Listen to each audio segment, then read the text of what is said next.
Hey guys, it's Keith. I'm recording this in Berlin, Germany. I called Berlin home for a decade or so, and now I live in LA and I'm just visiting. And I'm about to go back, but I'd be remiss if I didn't talk about this war between Israel and Palestine right now before leaving, because it's been such an interesting experience to be here in Berlin, Germany during this war. It's been interesting because Germany is in such a unique position. Obviously, with its history of the Holocaust during the Third Reich in the 1930s and 40s, it's in an extremely remorseful uh, position to, it's built into its own constitution, this apologia, uh, this support of Israel as a state to forever protect the Jewish people. I'm not here to literally get into Zionism. I think that topic is done. I wouldn't have necessarily put Israel where it exists now among its, you know, hateful neighbors, but it is what it is. It exists. I've been to Tel Aviv several times. It's a great city. It's a flourishing, vibrant, liberal democracy metropolis. And I like that stuff. I am a fan of liberal democracies. I've gone through my anti-capitalist phases. I've read my Howard Zinn and Noam Chomsky. I've been a Marxist. I am critical of imperialist wars, but fundamentally, my allegiances lie with people who want to live free and peacefully and be educated and celebrate human rights and recognize subcultures like queer culture and party scenes. So I'm a fan of Tel Aviv and Israel broadly because of its accomplishments in education and technology and so many things. I'm not a fan of religious zealotry of any stripe. That includes Christian fundamentalism. That includes even the Williamsburg uh, Jews that I used to be neighbors with, who dressed in that garb and had their own communities. I mean, it was a live and let live attitude in New York, but I don't understand religious fundamentalism, especially when its goal and its main purpose is to take over the world and make me believe that. And that is what jihad is. And I think it's really important to understand jihad. We're looking at this Reddit post asking if you've read the Hamas covenants. This charter or covenant is like a big deal. Here it is online, you can find it. And I'm not going to go through this whole thing, but suffice to say that similar to other terrorist groups, and I'm using quotes there because I'm not sure if they identify that way, but I think in common parlance, we see a group like this as a terrorist group because their fundamental goal is to spread the word of Muhammad through jihad. They're very clear about it. They make no mistake. This is their purpose. This Redditor summarizes it. They believe it's their religious obligation to annihilate Israel via jihad. And when that's accomplished, they believe they will usher in the end times by murdering every Jew in the world. So, that might be simplifying a bit, but essentially this is the intention, the declared intention of fundamentalist Muslim leaders. And this is scary.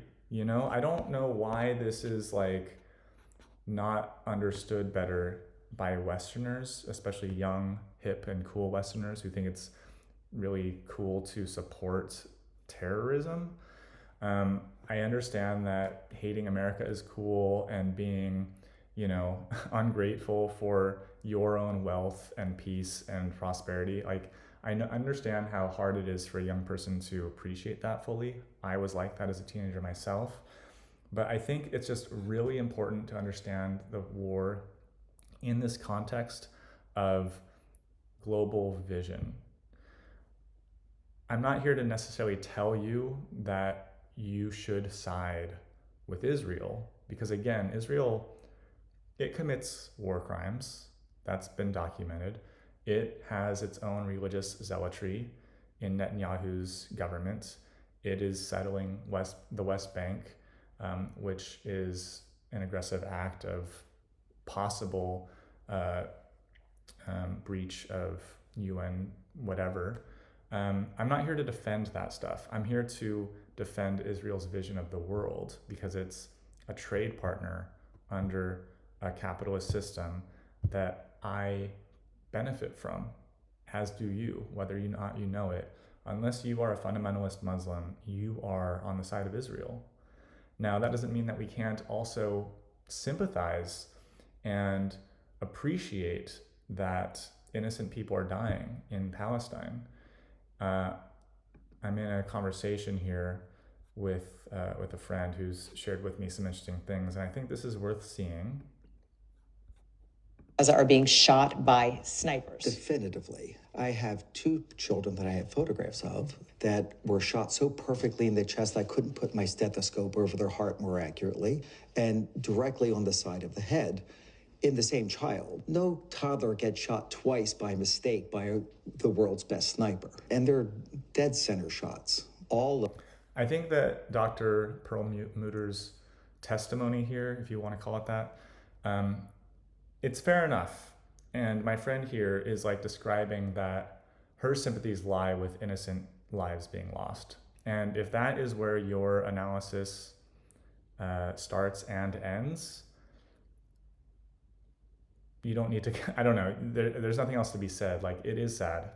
There's nothing to be said. I'm not going to sit here and defend any sadistic military engagement that slaughters innocent people. I think that's horrific. I think it's unfortunate. But what I am here to say is that we have to go deeper than that, because war crimes happen everywhere. I think plenty of innocent Germans died during World War II, and maybe the Allies should be held accountable for that. But let's not lose the forest for the trees. I guess that's my point.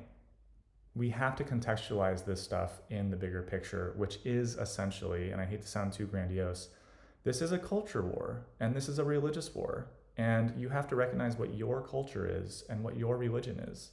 And again, you don't have to be Christian. If you are an atheist or an agnostic, as I am, you are the enemy of jihad. You are the enemy of the people who support Muhammad and want to spread Islam far and wide, as has been done since its foundation in 700 AD. Islam has spread into Europe, which the Holy Wars fought back against the Crusades. It spread into Iberia, which the Reconquista pushed back. It spread throughout North Africa and continues to do so. And I think it's like important to understand that something like, this picture of Africa, it's very real. I'm not finding this image, but Africa is divided with a Muslim northern half and a Christian southern half. It's important to recognize which side you actually might support when it comes down to it. And I'm not here to, celebrate Christian pilgrimages, but at least they're generally more peaceful. They're not held at gunpoint telling me to accept Allah and submit to the word of Muhammad or else. I'm not down with that. And I don't think you are either. And I think that the West takes this for granted, that we live in a world where we're allowed to believe what we want and do what we want. Find a good husband. You walk porn on the street. You seek our generation. Can you leave this, Yes, please? I can talk. I feel speech not of us. I talk in the name of God. Okay. Yes, I'm sure. Name of God. Yeah, I'm sure. I'm not here to say that all Muslims behave this way, or that this is just a rampant problem in the West, or that these civilizations are incompatible and that refugees should be denied because they believe such different things. I have sympathy, though, for conservatives that think this stuff, because it is there. It's not rampant. It's not this major impact on my life or yours, but it's there, and it needs to be questioned a bit. Like, what world do we want to live in? What worldview are we fighting against, or what worldview rather is fighting us? Because again, Israel's war with with Gaza and Hamas is a defensive war. They were attacked during a ceasefire, lest I remind you. So I think it's important to recognize who is fighting us. And right now, there is this issue of pagers exploding, targeting Hezbollah people, terrorists. It's a very clever and crafty war strategy by Israel. And there is collateral damage. Other people might be getting hurt by these pagers. And this Redditor is asking, why aren't we condemning that? I think the answer is that if we're really going to be honest with how we use the word terrorism, we're talking specifically about Islamist jihad. We're talking about the kind of terrorism that tries to strike fear and terror into the hearts of Westerners so that Western society collapses on itself. It's very effective. This is what we mean by terrorism. This is like George Bush's meaning of the word. I never supported this war on terror because I think it's been implemented terribly. It's way too broad. It takes away a lot of our personal rights. So I'm a critic of that. But I think it's fair to recognize the enemies of the West and to protect ourselves from those enemies who literally want to kill us. Again, I don't mean to sound too grandiose. I don't feel personally threatened on a daily basis by jihad. But these facts and figures of like, oh, the chances of dying by a terrorist attack is so slim, you shouldn't care. Okay, I don't literally live in fear of that. But what I care about is that our belief system in the West is crumbling. We're not appreciating and celebrating our fundamental rights and liberties and privileges. And we should, because it's a great time to be alive in the West. We're living through immense prosperity and success. And I, for one, am very fortunate with all my technology and gadgets and parties and access to all this stuff. It's very satisfying. And yet we lack a certain meaning that jihadists have, this God-shaped hole in all of our hearts. I do think we need to fill that with better things. That's for another time. For now, I just want to go through some of these, these posts I've been saving here, on this conflict and how, I think it's unfortunate that young people and far leftists are siding with religious extremists and terrorists. I think that's really unfortunate and crazy. I think what bonds them is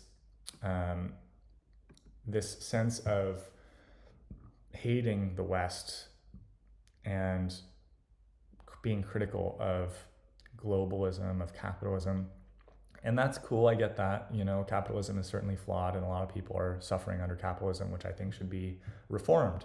But ultimately, we hate the West for different reasons. I think that Hamas, Hezbollah, ISIS, people hate the West because it's so counter to their goals of a fundamentalist religious lifestyle. It's a hedonist, sinning lifestyle. That is why religious extremists hate Western liberal democracies and would prefer totalitarian religious dictatorships, as they have often. Young people in the West, in the USA and Western Europe, young, cool people participate in these insane protests because they are ungrateful and think it's cool to critique the American project of imperialism and such. And I mean, I get it. I've been there. I've done that too as a young person, but let's have some perspective here. It's not cool to shut down LA's 405. That is not cool to inconvenience every single person in Los Angeles because you think we need a ceasefire so badly. We had a ceasefire. Hamas broke it. They invaded Israel. They raped and pillaged and abducted a lot of young people from festivals. It's not cool to ask for another ceasefire like that, in this way especially. It's not cool to... Work. I'm not going to engage. It's not cool to take your march and face off against these innocent buskers who are just playing music on the street and start a fight. That's not cool.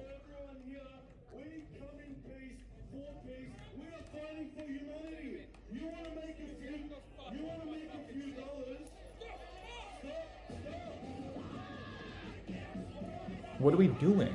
You know, this is Gen Z. Is this really the hill you want to die on? This fight? You want to support? Like, I find this to be a situation of useful idiots, as Lenin and Stalin used the term. You find people that are sympathetic to your cause of hating the West, and you use them to build your numbers and amass intense support. And I think it's really crazy that we have protests in New York City.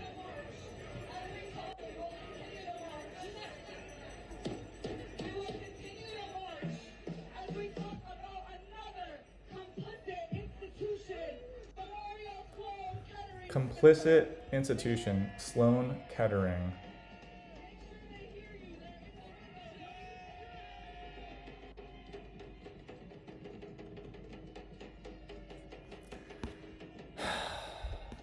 Just read some of these comments. This is a cancer treatment facility.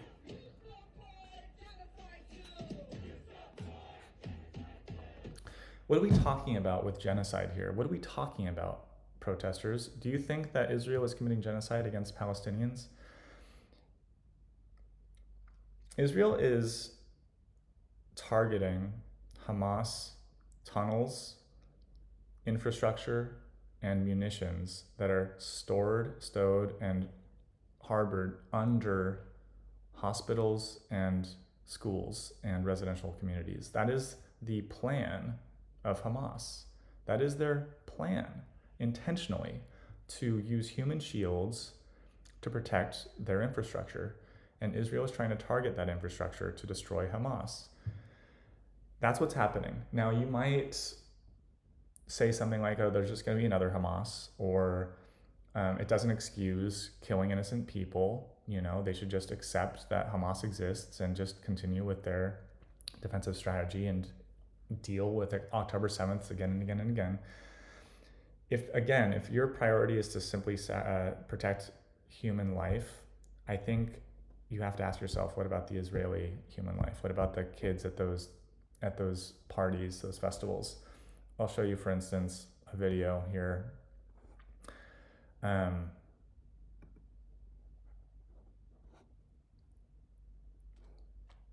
Just looking for it. You know, this next video is a bit disturbing, I have to warn you.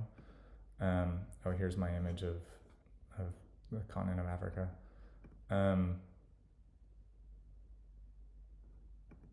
You know, I think this came, oh, this is a different video that I want to show. Some of this, by the way, comes from Jordan Peterson's subreddit, and I know he's a very divisive figure. Maybe you're trying to link me with him and ignore me, but I think it's important to recognize that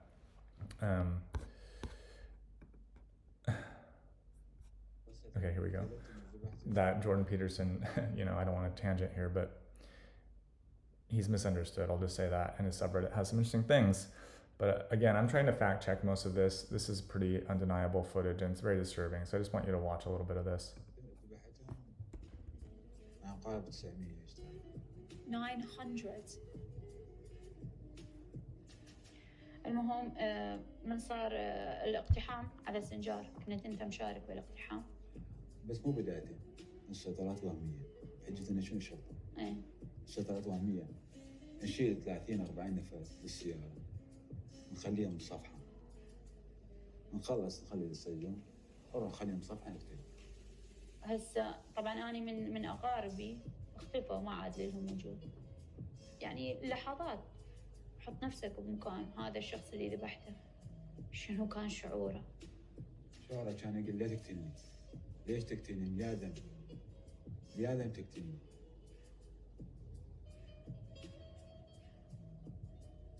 How many women, how many children do you think you've raped over the years? هاي الفترة بقيت وياهم تقريبا أقارب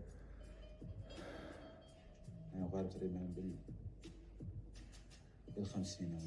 بالنسبة لنا كانوا صغار 15-16 ولا كبار تقريبا أقارب فوق 200 سنة. What was going through your mind? Talk to me. Tell me what you're thinking when these girls are screaming for you to stop and you don't, you continue? والله هي حالة ممارسة الجنس، يعني كل شخص ما يقدر ينفصل عن هذا الشيء. No one can control يعني it. هي إرادة قوية. يعني رغم ما شيء قد كانت تمنعني من هذا الشيء، يعني بس منها أخلص وياها، يعني أشوفها تمشي يعني ينكسر قلبي عليها. لو ان قلبك طيب ما تاخذ 3 بنات وتغتصبهن يوميا. صحيح بس يا تعرفين وضع الشاب يعني. لا هذا ما تبرير. انت كنت تستمتع بهذا الشيء. صحيح. بس بوقتها كنا مضغوط علي. أنا مضغوط علي هذا الشيء. أنا مريض من عندي هالشيء. أنا إذا ما أسوي هذا الشيء. So this ISIS member is saying he was forced to do this. He was, he was compelled to do this by an ideology, by a system that had systematized the murder and raping of children and innocent victims. And this is the kind of person that attacked Israel and these music festivals on October 7th. And I don't think we fully appreciate that, the mindset of this hive mind, brutal mentality. And this is what Israel is defending itself from. And it's coming from Lebanon as well. And I just don't know how that can't be acknowledged. How is Israel losing its PR war to this? I think it's insane. Let's watch this video. This is like satire. I think it's a very successful satire. It's back to school season. You know what that means? Anti-Semitism. We're starting a new fraternity, Hamas. Fuck. Are you guys anti-Israel? Yeah. Okay. Putting together a Hamas fraternities. Eta, Alpha, Mu, Alpha, Sigma. Does Hamas represent come together? We just started at NYU. Oh, no, wait. Are you guys freshmen? Yeah. Dude, I'm not gonna lie. I thought you were like a 40-year-old man. Dude, Columbia is like one of the biggest like Jew-hating schools out there. You down? I feel like that. Hell yeah, man. Just quick sig. Just throw me your sig right here. Don't you need like our emails or something? Yeah. Emails and signatures. It's just so damn trendy to hate Israel and support You like Spinacopia? Bro, Spinacopia is my fuck. the destruction of the West, and I don't get it. We're take a road trip to Jewish-owned businesses to protest. We're literally going to be like chanting outside of synagogues, like harassing Jews. It could feel like fashion show. It's a lot of fun. Like literally saying death to America, like literally saying like anti-Semitic things and getting agreement. Boycotting Jewish businesses, protesting synagogues. All the good stuff. Awesome. Thank you so much. Death to America. What do you think, dude? Kick out all those Jews, burning Israeli and American flags. You down for that? Yeah. Oh, awesome. Some of the schools are starting to crack down on the encampments. We want a safe space for Jew haters. We're bringing back the encampment, like basically burning American flags. You guys down? Yeah. Fire, absolute fire. All the proceeds go to like funding terrorism. Awesome. Thank you so much. Love the fit, bro. Oh, dude, we're doing a Hamas themed formal. Everybody wears green and keffiyehs and yeah. You're my guy, dude. Thank you so much, brother. It's so trendy and popular to hate Israel and hate the West and hate America and support terror and rape and murder and pillaging. Like, why? Why would you support that? Just because you want to fit in and be cool? Like, it's so wild to me that privileged, successful young people in New York and LA and Berlin and Paris and London and elsewhere are okay with saying stuff like this, that they're against Israel. And yet so many people have been to Israel and had fun. You've partied in Israel. You would never party in Gaza, Like, I just think it's so hypocritical and insane. It really drives me crazy. And we have reports like this. Hamas makes $500 million from humanitarian aid and pays its terrorists. There are millionaires at the top of the Hamas structure. All that money is going into concrete to make tunnels. There's footage of that. I wish I had pulled that one up. I think it's just so insane that this is so popular. And I'll show one more. I don't want to make this for too long, but I'll show another video that I shared here. I think this guy did a good job. I think this is a successful video. I hope it gets more views. Eyes on Rafa. what was that? I don't know. Aren't we home alone? Yeah. Someone here? No.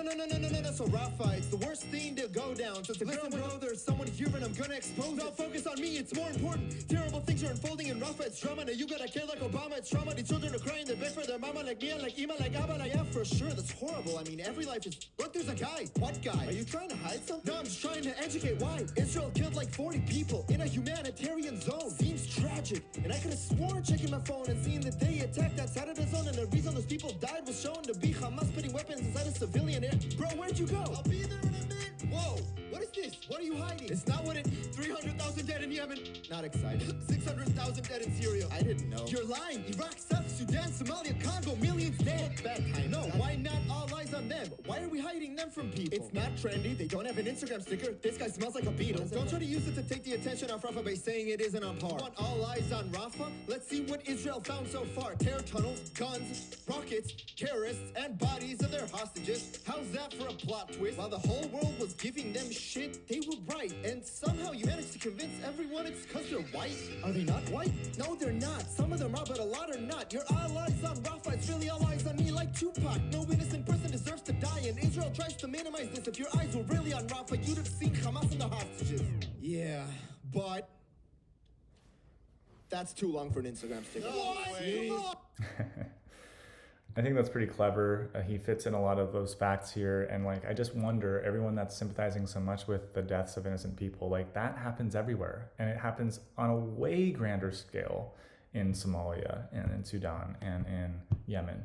So to say like that this is the issue that we have to be facing, I just think that's like intellectually dishonest. And I'm not saying that everyone does that is anti-Semitic, but I certainly think that they're being fooled. And I'll share one last video because I think this is another one that deserves boosting here. I think this person is framing this very nicely, and I think it's really worth considering, especially in the context of colonization, imperialism, land, etc. These are trendy words that young people really care about, and I think a lot of them have validity. But I think she lays this out pretty nicely. Pardon.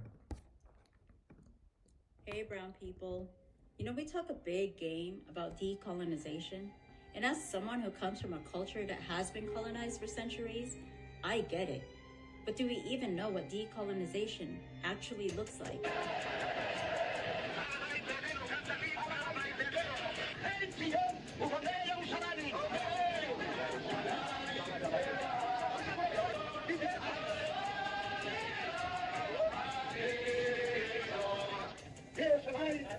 This is Israel taking back land.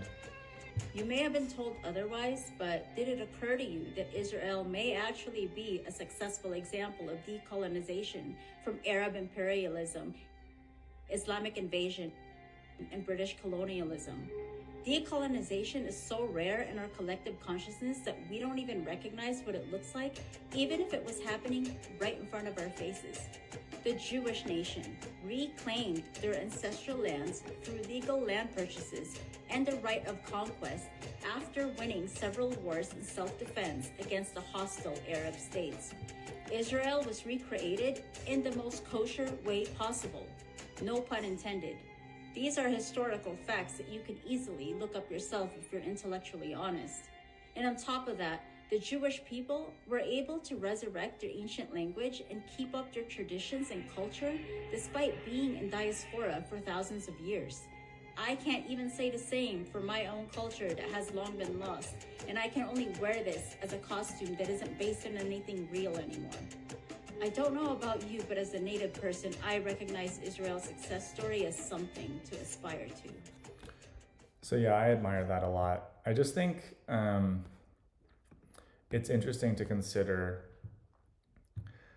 the history here, and I don't know, I think it's always funny when people start a conversation and they start it like in the 20th century. Like, Jews have lived in this land for so long and they have reclaimed it. And if you've been to Jerusalem, you can see it, literally. You can see that. So yes, there is a discussion to be had about sharing this space and Arabs who are Muslim also living there. And I'm not supporting an ethnic cleansing. I would support all Muslim Arabs to live in Israel, as many do. It's 20% Arabic, and they have full rights. So this whole thing about apartheid state, that's not true. Israel is not an apartheid state. Palestine's West Bank could be described as an apartheid state, but it goes both ways. A true apartheid state subjugates one people while prioritizing another. And you can see in parts of the West Bank signs like this: entry forbidden for Israeli citizens, this is only for Palestinians, and it goes both ways. That's more complex, you know. I don't have a fully formed opinion on what to do in the West Bank, and I don't necessarily support a zero-sum contest here in which Israel takes all of its land. But ultimately, at the end of the day, I, for one, believe more strongly in the worldview of the state of Israel, which, even though it is home to the Jewish people and Judaism is religion, this is also an ethnic state to protect this nationhood. And that is something that we should never forget, as we've declared in the 20th century. So again, I don't think that Israel should take over the West Bank or take over all of Gaza. But if it was that versus Palestine taking over all of Israel, I have to side with Israel. And that is an unpopular opinion in my circles, and it hurts for me to keep that in. So that's why I'm making this video. It hurts me to keep that in, and I don't share these kinds of videos on my social medias because I would be ostracized. I would be dismissed as somebody who, you know, is just some sort of right-wing apologist or something. And I'm not. I am a very progressive in my way of life person who, you know, travels and celebrates other cultures and enjoys, you know, Neukölln in Berlin, where I'm staying and where I've lived. And yet I just need a worldview, a government that ensures my rights along with the religious rights of others. Those need to coexist. And if you agree with me, then you have to accept that Israel should also be free to coexist. And that's all it wants to do. So yeah, I have a lot to say about this. I just wanted to go through some of these. I think I'll speak to this pager situation another time, but suffice to say, as I started, that Israel is doing what it thinks it needs to do to defend itself, and I give it a bit of a longer leash because I believe in its goals and its end game, insofar as it's essentially standing up for liberal democracy and against Islamist jihad. I support Israel. And unless you're an Islamist jihadist, whether or not you know it, you also support Israel too. So until next time, guys, I'll leave it there for now.